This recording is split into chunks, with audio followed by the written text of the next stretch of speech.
तो कल की गिनती हुई है और इलेक्शन कमीशन ने जो रिजल्ट्स डिक्लेयर करे हैं, अगर हम उसको भी देखें तो हम फर्स्ट प्रेफरेंस के अंदर इंडिपेंडेंट कैंडिडेट से आगे हैं। जो इलेक्शन कमीशन के रिजल्ट्स हैं उसके अंदर भी फर्स्ट प्रेफरेंस में हम उनसे आगे हैं। और हम लोग इस चीज़ को भी एग्जामिन कर रहे हैं। हम लोगों ने ऑब्जेक्शन किया था, एक वोट जो इंडिपेंडेंट कैंडिडेट को दिया गया था वो कैंसिल होना चाहिए था, और दुर्भाग्य से हमारा वोट कैंसिल कर दिया गया और उनका कैंसिल वोट, उनका जो रिजेक्टेड वोट था उसको एक्सेप्ट कर लिया गया। तो हमारा जो सही वोट था उसको रिजेक्ट करके और उनका वोट जो गलत था, रिजेक्टेड होना चाहिए था, उसको एक्सेप्ट कर लिया गया।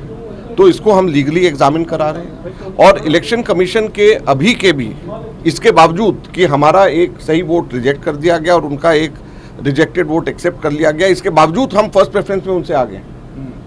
बावजूद इसके हम उनसे आगे हैं। तो एमएलएज ने और हरियाणा की जनता ने अपने एमएलएज के माध्यम से जो विश्वास कांग्रेस पार्टी के अंदर जताया है, और हुड्डा साहब सीएलपी के लीडर हैं, दीपेंद्र हमारा साथी राज्यसभा के अंदर है। मैं इन सब लोगों को, हमारे जितने भी विधायक हैं, उन सब का मैं धन्यवाद करना चाहता हूं कि उन्होंने बहुत संयम से, और प्रलोभन और भय दोनों दिखाया गया, और हमारे विधायक ना तो प्रलोभन में आए, ना भय में आए, ना किसी दबाव में आए, और उन्होंने कांग्रेस पार्टी का समर्थन किया।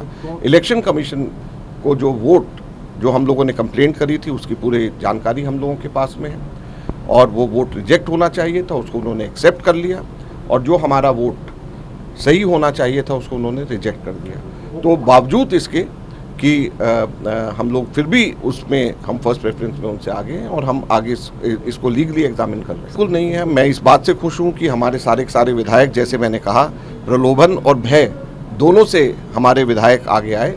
और इलेक्शन कमीशन ने तो जिस तरीके से जो उनकी तरीका था, तौर तरीका था, मध्य रात्रि तक के बेकार की वजह से उन लोगों ने जो लेकर के गए कि कोई कारण नहीं था, बावजूद उसके उनका निर्णय आया।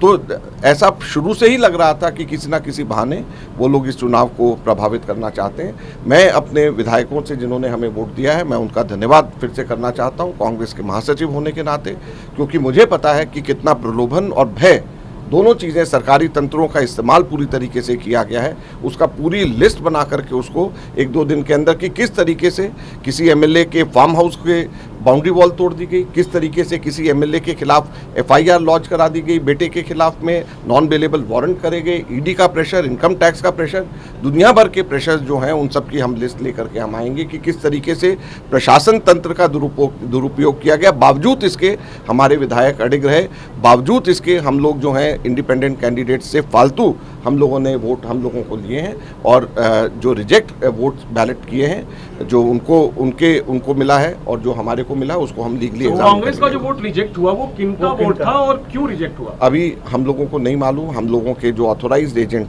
जो वहाँ पे थे, उन्होंने ये कहा है कि हमारे 30 के 30 वोट हमारे को मिले हैं, उनके आंख के सामने दिए हैं। तो कोई भी व्यक्ति इस तरीके से नहीं हो सकता उसके आंख के सामने। तो हमारे 30 के 30 वोट हमारे सही हैं। तो आप समझ सकते हो कि जब 30 के 30 वोट हमारे सही हैं, तो फिर इलेक्शन कमीशन ने किस तरीके से किया है इस चीज़ को। तभी मैंने कहा कि हम ये पूरी इस बात को लीगली एग्जामिन करें। कुलदीप बिश्नोई पर क्या कहेंगे? वो आखिरी तक आप लोग कहते रहे कि वो मान गए हैं, लेकिन कहा गया कि वो क्रॉस वोटिंग उन्होंने की। देखिए, बात यह है कि वो चुनाव कांग्रेस के चुनाव चिन्ह पे जीते हैं, तो कांग्रेस के कैंडिडेट को उन्होंने वोट नहीं दिया है, और किस प्रलोभन से गए, किस भय से गए, ये तो वही बताएंगे।